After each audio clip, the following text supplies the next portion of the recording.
Salutare și bine ați venit pe canalul meu. Mă tot țin să postez de un an de zile, tot nu reușesc. Sper că acest clip o să îl postez. M-a aflat din nou pe apă. Deocamdată niciun atac. Se pare că peștele a plecat de aici din zonă.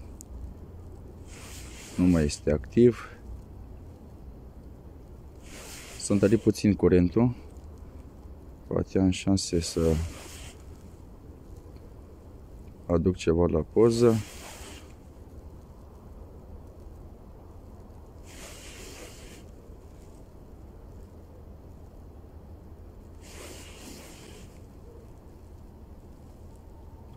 Folosesc un gramaj de 28 de grame.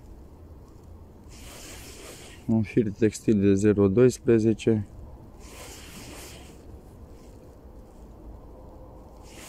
Tocmai a trecut acum un vapor și s-au format niște valuri, mă leagănă. Nicio șansă.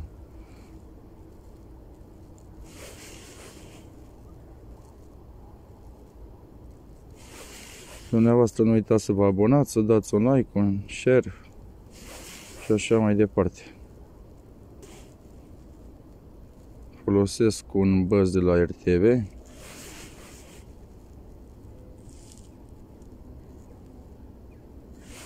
O molinetă Shimano Stradi de 3000. Văd că se echilibrează destul de bine. O fi tot agățat și asta.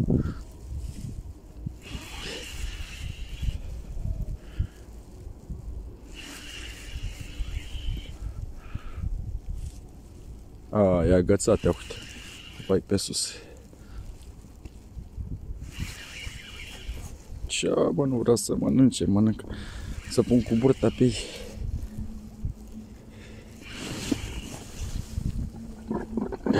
Uite la câți metri îmi dădu.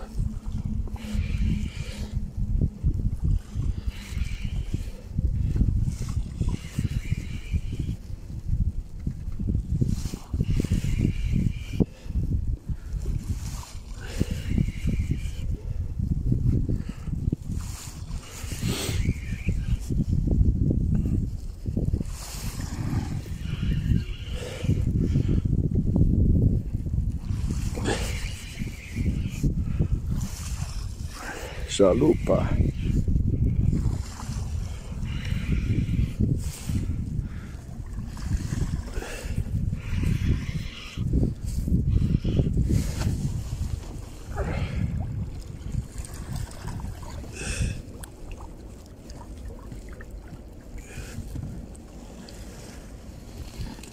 Ia uite, numai așa iau. Agățați, numai agățați mănânc. Ce ori avea frate de nu vreau să mănânce. Braconaj direct și eu. Eu și cu ea cu plasele. Aia cu plasele, eu ia de la agățat. Ia uite, vă, o iasă, vă.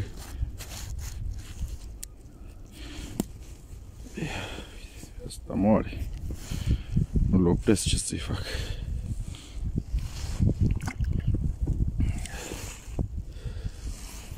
E pe cale de duc.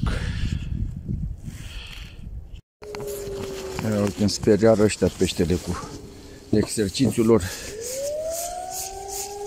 Ia, deci că a luat foc pământ.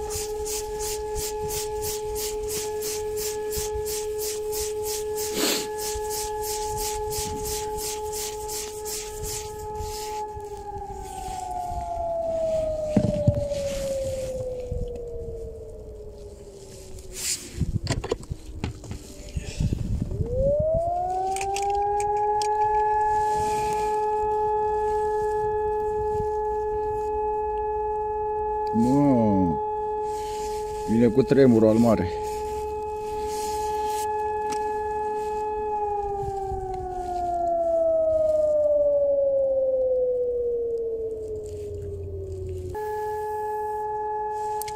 Gata, mă, l-a foc orașul, l-a foc Dunărea.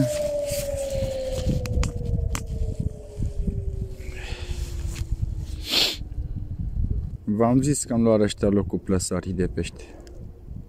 Pescuiesc în mocir la aici.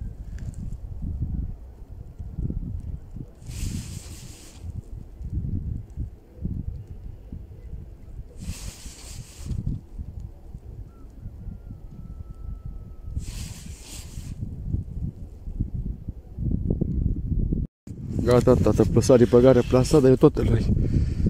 Lui agățat.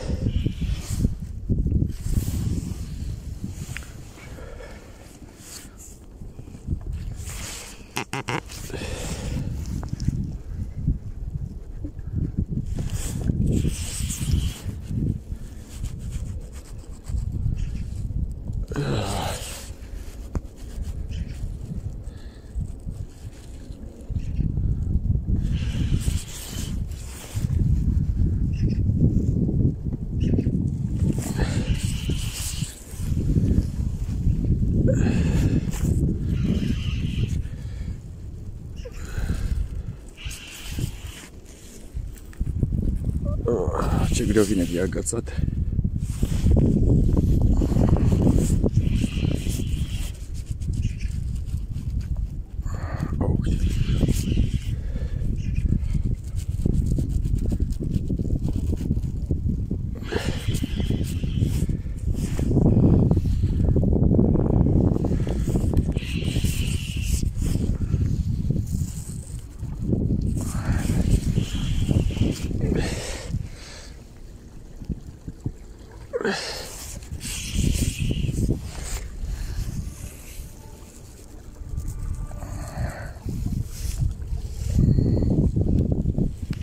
Vai de burt.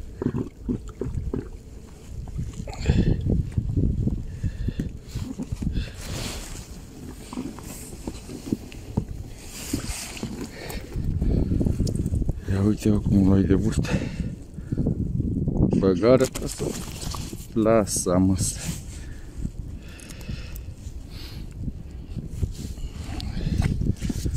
Băgară plăsarii plasele și nu mai pot în luarea locul. Bă, n-am văzut așa ceva. Nu mai aveau loc să bagi în altă parte. Ok, și această scurtă partidă am înghețat. Am venit pentru 2 ore de la 200 de km.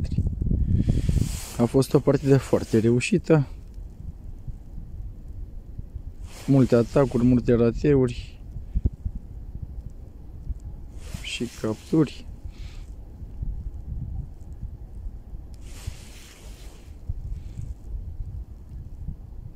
Ce să vă zic?